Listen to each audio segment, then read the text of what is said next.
Hi, I'm Tom Burgess and welcome to the weekly Wake Up. Now, in this festive period, in this week's show, we're looking at the plight of thousands of people who are not feeling at all festive. Today, we're talking about the ongoing crisis of homelessness and how it can be fixed. Because it can be fixed and we can bring change. We hear an interview first released in March in episode 21 of The Real Agenda. We also hear about the elimination of homelessness bill proposed by the campaigning group Taxpayers Against Poverty. Surely we all agree that we all deserve a safe, stable place to live. But more than 160,000 households across Britain are experiencing the worst forms of homelessness right now. It doesn't have to be that way. In other parts of the world, they are taking huge strides towards ending homelessness, and we can do the same here.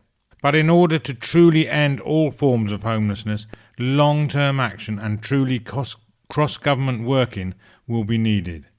But with enough political will and commitment, we can end homelessness once and for all. To find out more about the current state of homelessness in Britain, how it can be tackled and prevented, and what we can do to bring change, I went to Crisis, the charity for homeless people, in Commercial Road, East London, just a quarter of a mile away from the City of London financial districts. And I went to speak to Matt Downey. Matt has been the Director of Policy and External Affairs at Crisis since 2014. And before that, he worked for Action for Children, the National Autistic Society, and Shelter. He is responsible for Crisis' political influencing work, its communications, its research into the causes and the solutions to homelessness, and for the evaluation of services. He spent a year putting together a comprehensive plan to end homelessness, nearly 500 pages of data analysis and recommendation, plus some amazing, very sad stories. So I started by asking Matt to give us an update on the state of homelessness in the UK. Homelessness is more than just rough sleeping. And it's just really important to say that from the offset. And when you take the definition of homelessness to be people who are on the streets, but they're in hostels, they're in night shelters, they're in refuges, people living in beds in sheds, living on public transport, tents, cars, and also people sleeping on, other people's kitchen floors, people who are forced to kind of do what we call sofa surfing. That adds up to around about 170,000 households and individuals, which is more than it was a few years ago and is still projected to continue to rise. But I would say that within that, the numbers in Scotland haven't gone up anywhere near as fast as in England, and in Wales they've gone up slightly, but England is mostly where the increases are happening. So why is this happening? Well, the leading cause of homelessness now is really straightforward. At its most kind of simple, it's people not being able to pay their rent. So we used to talk about homelessness being a complex set of kind of personal issues, relationship breakdown, the sort of interweaving of mental health issues and substance misuse and all that kind of stuff. Actually, that's just not what the truth is of this. The truth is that the property market, particularly the private rented market, is completely overheated, and that if for those people experiencing the constant pressure of, transient and lower wages, people who are on benefits that don't meet the cost of renting, that pressure leads people into homelessness far too often, and a loss of a private tenancy in the short term is by far the leading cause now. And so what we're really talking about is a set of people who what they really needed was the financial stability to maintain their housing, particularly their rental housing, or some short-term fix to prevent it turning into homelessness. So clearly there's not enough being done. We talk a lot at Crisis about the sort of moment we're in here, where in some ways, ironically and sadly, you get most attention on homelessness when it gets really bad. And so that opens a window of opportunity for the right political response. And we're unequivocal in saying that the vast majority of the causes of homelessness and the potential solutions to homelessness are policy based. This isn't an individual choice question, this is a policy question. And so with that reality, we look around at a series of different interventions. So it's fascinating that in a UK context, homelessness is a devolved issue to governments in England, Scotland and Wales. And in Scotland, it's a situation where there is essentially a right to rehousing for all homeless people. The housing supply is being invested in, particularly of social housing. It's not perfect, but it's on its way. And a set of new kind of reforms are coming through over the next couple of years to give people access more quickly to that accommodation and the support they need. Now, that's very different from England and Wales. So in England, we've seen the social housing stock be destroyed over successive governments and over decades, particularly since Right to Buy, but it goes back further than that in terms of the lack of additional stock. And we're now in a situation where we need to see 90,000 units of additional social housing every year for the next 15 years to meet the backlog of need and future need for homeless households. And what's it running at now? About 5,000 in England. And that's not something that's not achievable. We've got to that level, far higher than that level, in fact, many, many years in the past, particularly in the kind of post-war years, but also running up to the sort of 70s as well. And probably it's true to say that there now is a cross-party consensus on the need not just to address the housing crisis, but on a large part of the solution to that being social housing.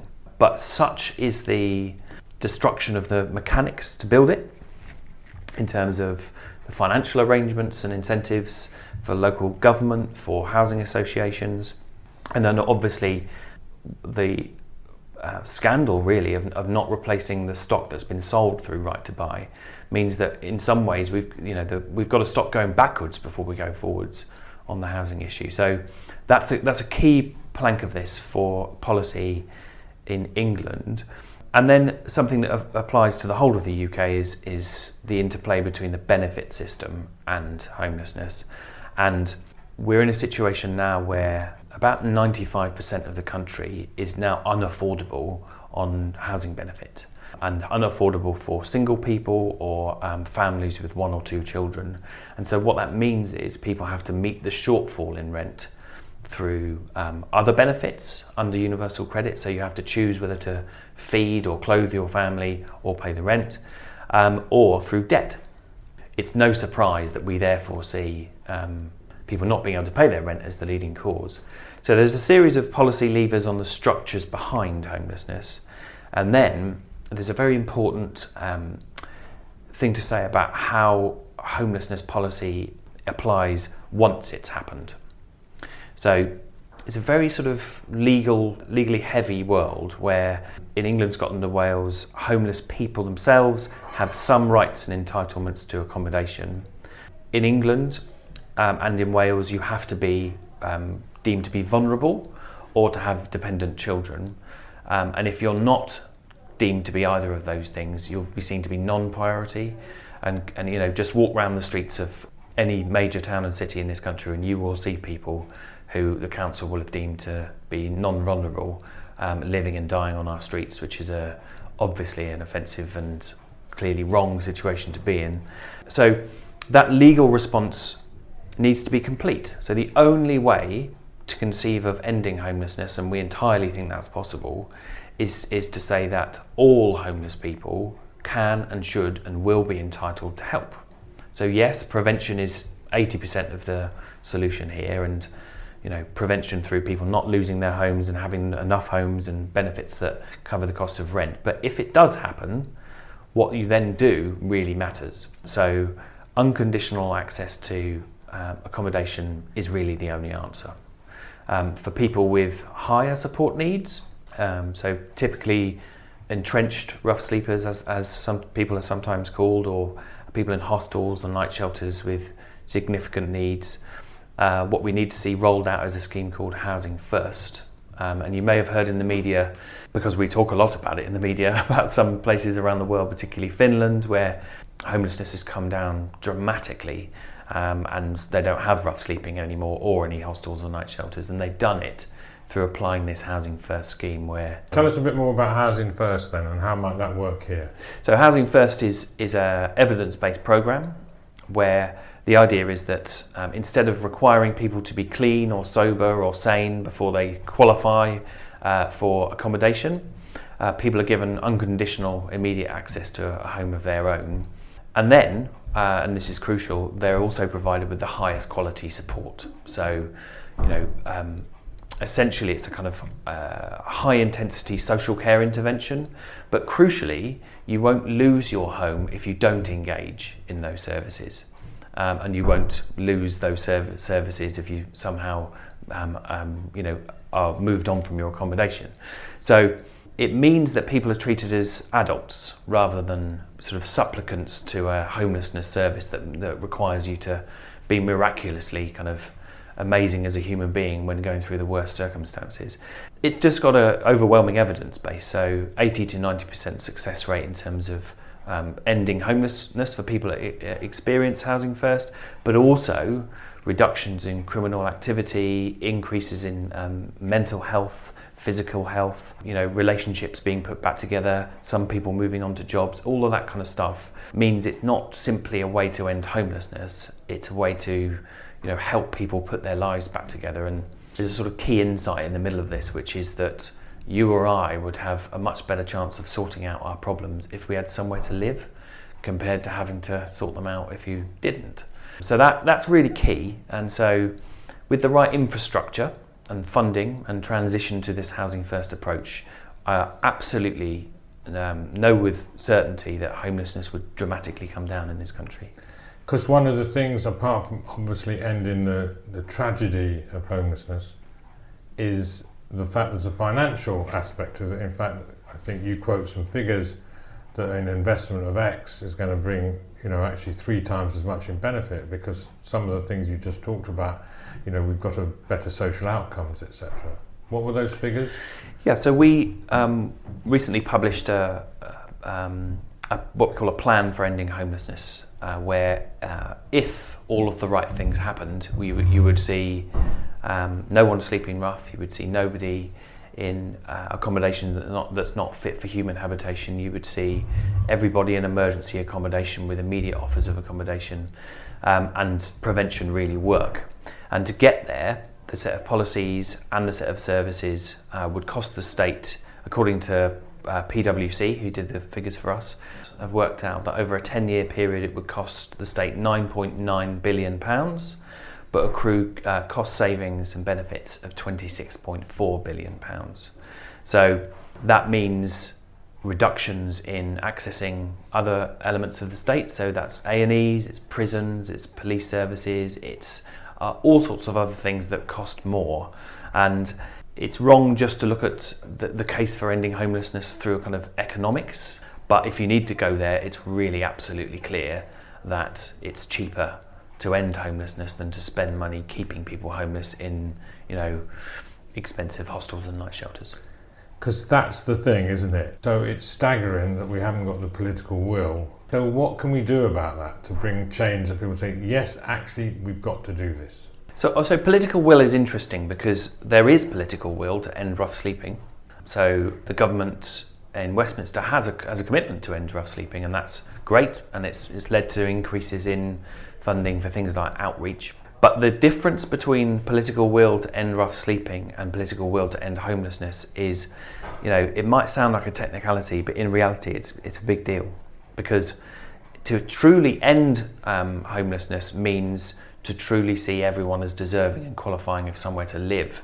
And that requires hard, long-term decisions to build and access social housing at a different scale, to take on the argument that there are somehow undeserving poor people in this country, and to say a civilised country in the 21st century doesn't think it's okay that 600 people a year are dying whilst homeless, that the average age of death is 47 for homeless people, that you're 16 times more likely to be a victim of crime if you're homeless, 9 times more likely to commit suicide, let alone the kind of financial catastrophe of having to spend money on something that's eminently solvable, and releasing the kind of, the potential of all of these people and families to do what they want to do in their lives. So the political will to do this, I think, is absolutely about saying that you don't want to just manage a kind of ongoing problem of homelessness. You see it as unacceptable in all its forms, and we can end it. And the reason for writing up a big plan on ending homelessness is to show decision makers that all the solutions really are there. It's not beyond the wit of man to put together a comprehensive government strategy across all departments to say we can do this and we will. And we think a 10-year time span is ample to be able to do it. It's very comparatively easy to build affordable homes, but it's very difficult to get affordable land. How do we overcome that?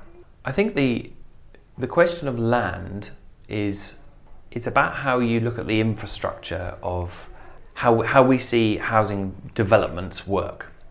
And it's not acceptable that there is land available for particularly for social rent, and new development should have a proportion of social rent under the kind of regulations that stand. It's not okay for that to be sat empty. And I think a greater kind of national focus on forcing the development of property so that people aren't making money off the land and not using it for its intention, but also helping local government, because we've seen not just through kind of what local councils want to do in developments of new property, but also more widely in homelessness, that cuts to local government have really restricted the ability to tackle homelessness. And we're seeing preposterous kind of mitigations in place. So it was the Public Accounts Committee in the National Audit Office that said to government, on the one hand, you're creating homelessness through a set of policies, and on the other hand, local governments paying 1.1 billion a year in temporary accommodation to pick up the pieces. And in the middle of that, you've got human beings. And so the finances and kind of sense of agency and right to challenge these decisions at local government has been eroded.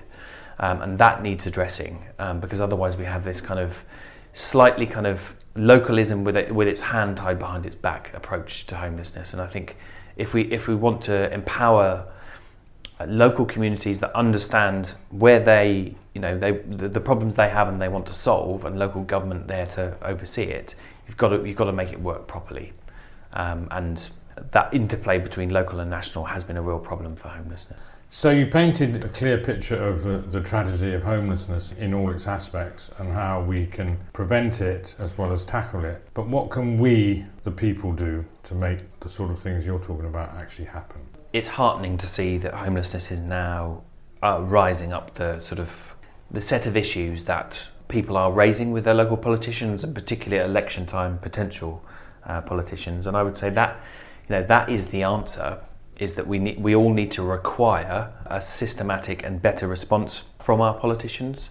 And that's not just what can be done about an individual rough sleeper that you see, although that is vital. And there's a service called StreetLink, which is something that it's an app and a phone number that people can contact.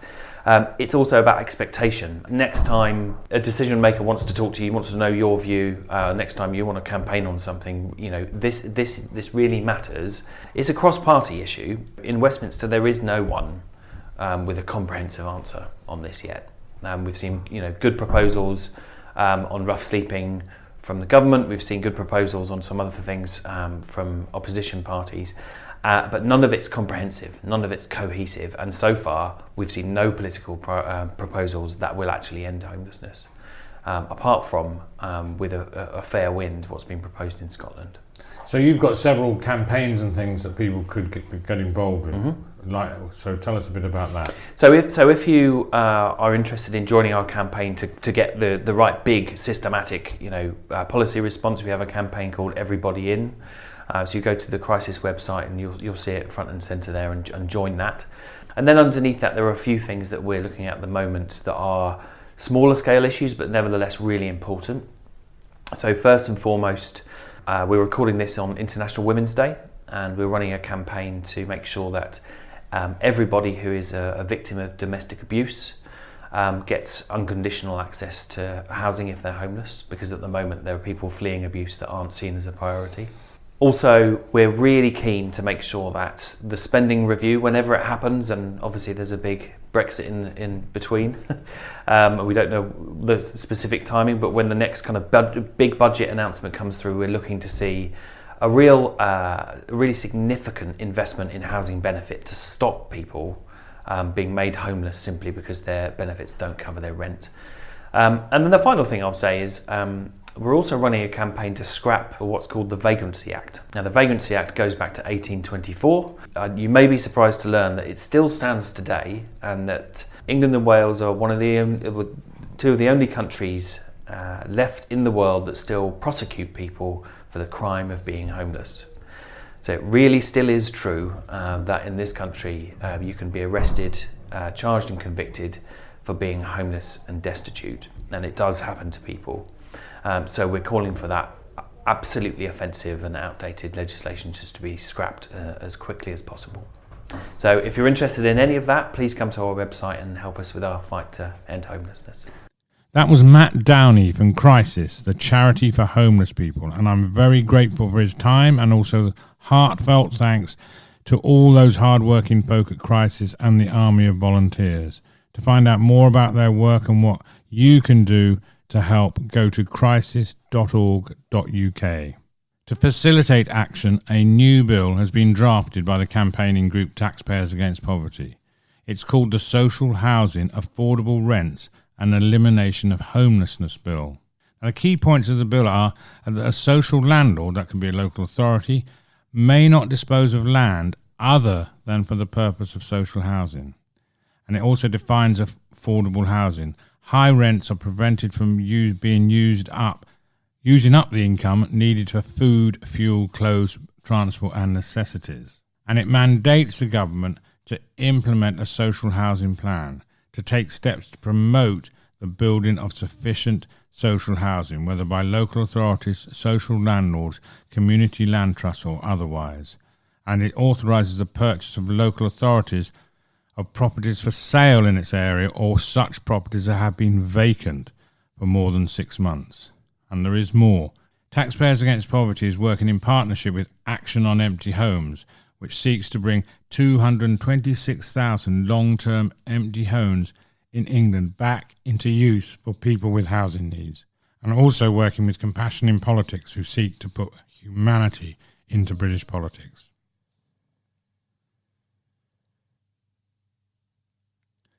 So what do you think? Do email us at info@realagenda.org with your comments and ideas.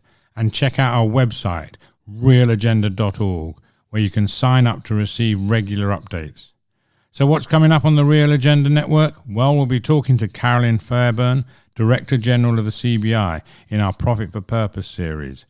And we've got a new American edition coming soon. And of course, the Weekly Wake Up will be waking you up again next week. That's all soon on the Real Agenda of Podcasts for Political Change. Special thanks to our sponsors, Reverse Media Group, one of the fastest growing search and media companies. Find out why at reversemediagroup.com. Now, one thing is certain, people want to see change to a fairer society. It's urgent and it's up to us to make it happen. That's the Real Agenda. I'm Tom Burgess. Thank you for listening, and we look forward to talking to you again soon.